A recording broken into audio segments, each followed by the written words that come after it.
Greetings, everyone, and a very warm welcome to another edition of Marketing the Invisible. My name is Tom Poland, beaming out to you as always from Little Castaways Beach in Queensland, Australia, joined today by Joe Pulizzi. Joe, g'day, sir. A very warm welcome. Where are you hanging out?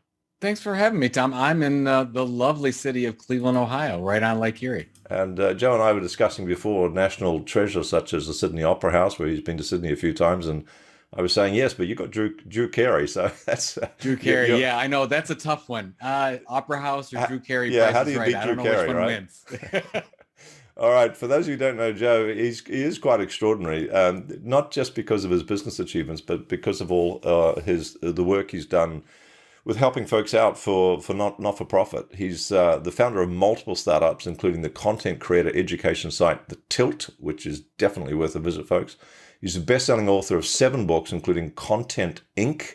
and Epic Content Marketing, which was named a must-read business book, underline must-read, by Fortune magazine. His foundation, The Orange Effect, delivered speech therapy and technology services to over 200 children in 34 states. Kudos to you, Joe, making the world a better place, both in It's a business and great outside. team. You got it. A lot of people helping out with that one.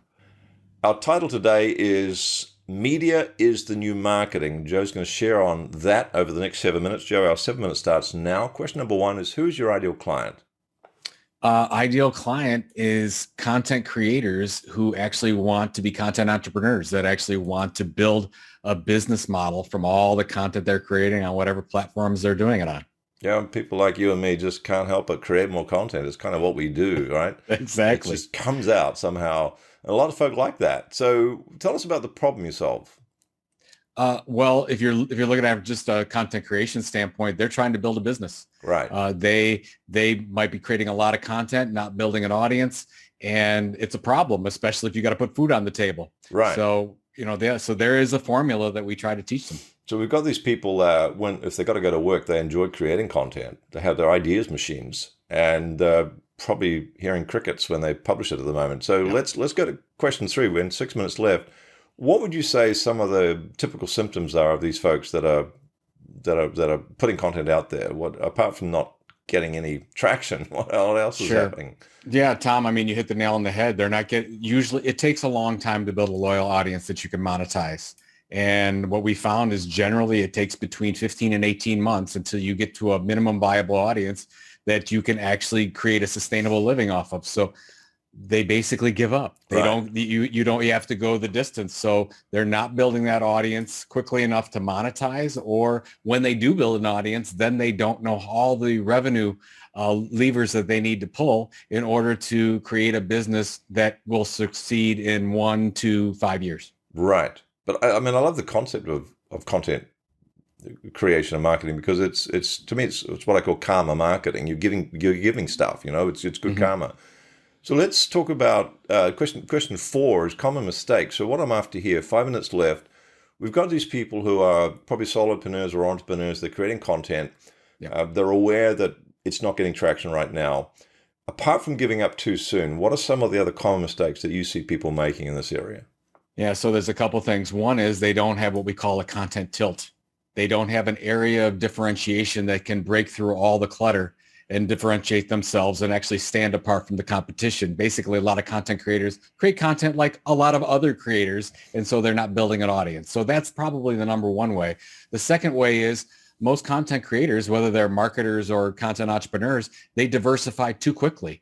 They say, oh, okay, we need to do all the things. We need to be everywhere our audience is at online. We need to be on Twitter and LinkedIn and Facebook and do blogs and podcasts and webinars and events and everything else. And that's actually wrong. It rarely works that way. What you want to do is focus on building a base on one place, 1 or 2 places where you can be remarkable. So that lack of differentiation and then that diversification and basically being all over the place and not being great at 1 or 2 things really inhibits them from building a business. Very interesting. So instead of kind of sticking to their core focus and delivering something that's unique on a consistent basis, they think, well, let's get it in a whole lot of different platforms.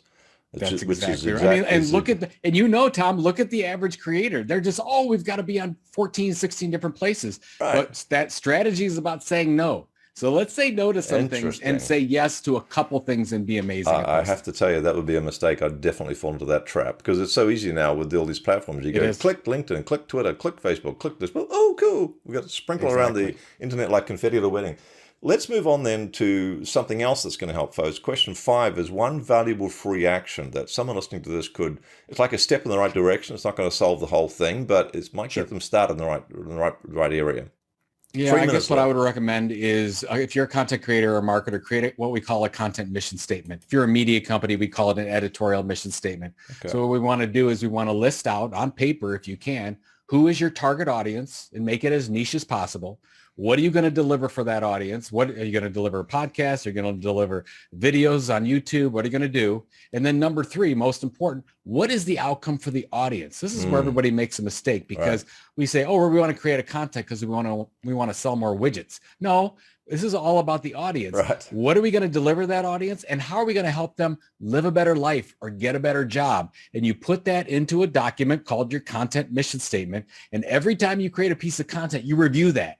You say, am I on target? Am I delivering to those pain points? Am I differentiating? Can I be the leading informational expert in that niche? And it's our guiding light. It's our North Star. And if you do that and then you carry that along with you, you'll be very, very successful in what you do. This is in stark contrast to what I've done and many others have done, I'm sure, which in what you're talking about is staying focused. Stay true to your mission, stay true to your differentiation, stay true to your market, etc.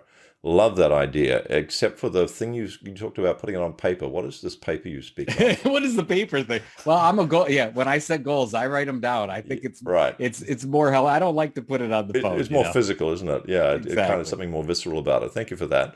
Question 6, 1 minute 40 left. Valuable free resource. Where can we direct people to that's going to find out more? That's going to help them even more.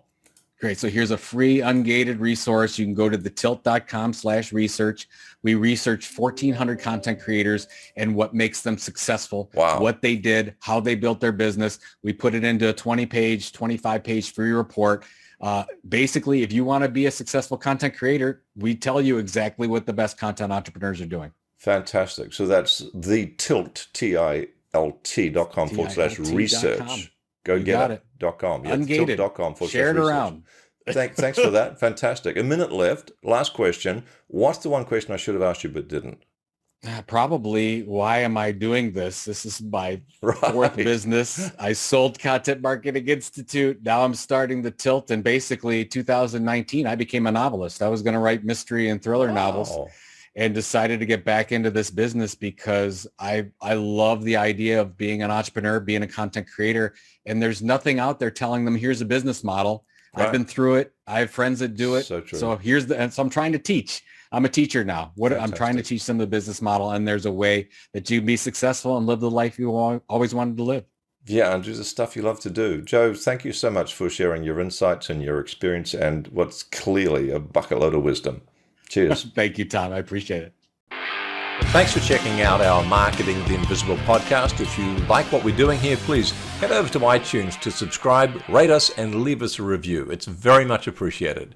And if you want to generate 5 fresh leads in just 5 hours, then check out www.5hourchallenge.com.